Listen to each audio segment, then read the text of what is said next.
Welcome back to Fox Eyes on the Hill Live this Sunday morning. You know, the one-year anniversary of the fall of Kabul, Afghanistan is just weeks away. And this morning, we want to talk about an elite group of Afghanistan women and their role in the war there. They were trained by American women who are part of a secret group known as the Female Tactical Platoon, or FTP. These Afghan women hunted the Taliban, gathering intel on many of them, and many of them are now seeking asylum here in the U.S. Mahnaz Akbari was the former commander of the Female Tactical Platoon, and Rebekan Edmondson trained Mahnaz and other women.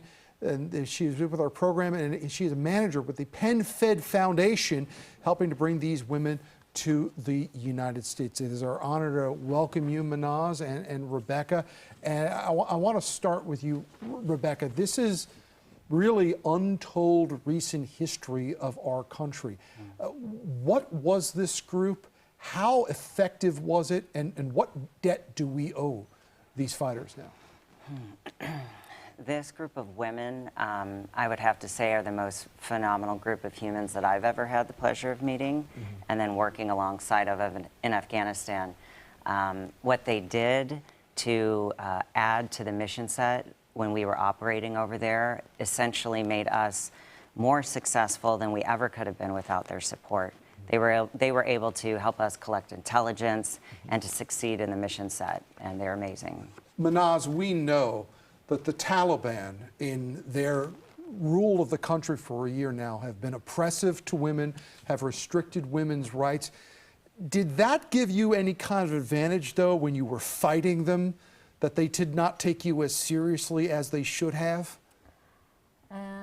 What I want to say, like, for many years, Afghans female fight in Afghanistan, like 20 years they fight, and they come out from their house after Taliban ruling. When US soldiers came to the Afghanistan, they stand up and they start working outside. And after that, when Taliban came to Afghanistan after Kabul fall, the females stand up, and now like there are a lot of females that, despite of Taliban's rule that are in the country, they put a lot of rules in the country, but Afghanistan, female Afghanistan stand up, and they are fighting against Taliban to achieve their rules, their freedom, their democracy. Rebekan, a lot of people may know Penn Fed as a financial company here in our region. So explain how this all came together. You've got this group, of really heroes who fought the Taliban, but now they need to relocate here to the United States, and they need refuge here.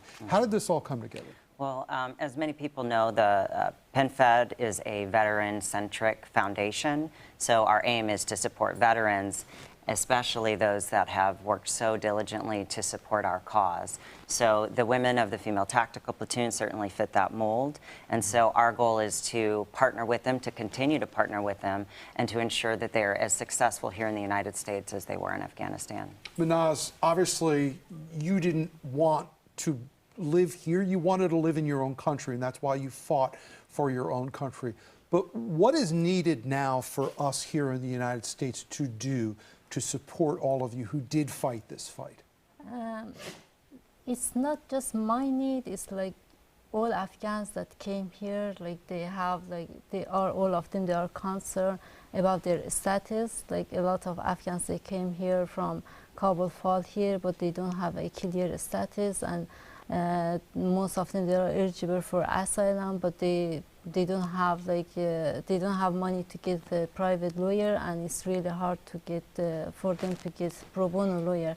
I think that's not just my need. That's like all Afghans that came here. They need the government be responsible for their status in the United States. So having companies in the private sector like Penn Fed step up and try to help this effort right now, what can people in their own individual lives do to help foundations like yours? Well, the obvious response to that would, of course, be to donate towards the cause. Beyond that, there's so much more. I think recognizing how much they genuinely bring to our community and our society is apparent, but just also welcoming them as they did for us, and partnering with them as they did for us in the effort. Mahnaz, I have to imagine anybody who had to leave the place where they're from, it's a difficult thing to go through. What kinds of challenges have you faced in this transition, and why do people need to pay more attention to this? What I'm really concerned about, and I want to talk about is like I'm here and I save.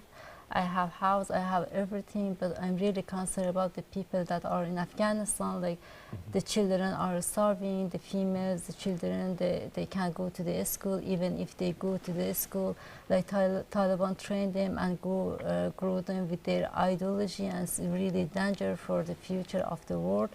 And like there are in north of Afghanistan, a genocide is happening. There is an area in Afghanistan that is called Balkhab. And in that place, the Taliban attacked them, and a lot of females and children run away to the mountain, and they don't have food, and the children are dying. The Taliban are killing the people. Yeah, the need is immense. How many women is PenFed actually working with right now here in the United States? I imagine you want to grow this program. Absolutely. Yeah. We have a total of 50 families, 42 of which belong to the Female Tactical Platoon. All right. Well, we want to thank you so much. We want to remind you, if you want more information, you can go to penfedfoundation.org. And of course, we want to thank Mahnaz Akbari and Rebekan Edmondson for joining us. It is our honor to meet you, and we thank you so much for the work that you have done. We appreciate it. Good luck to you.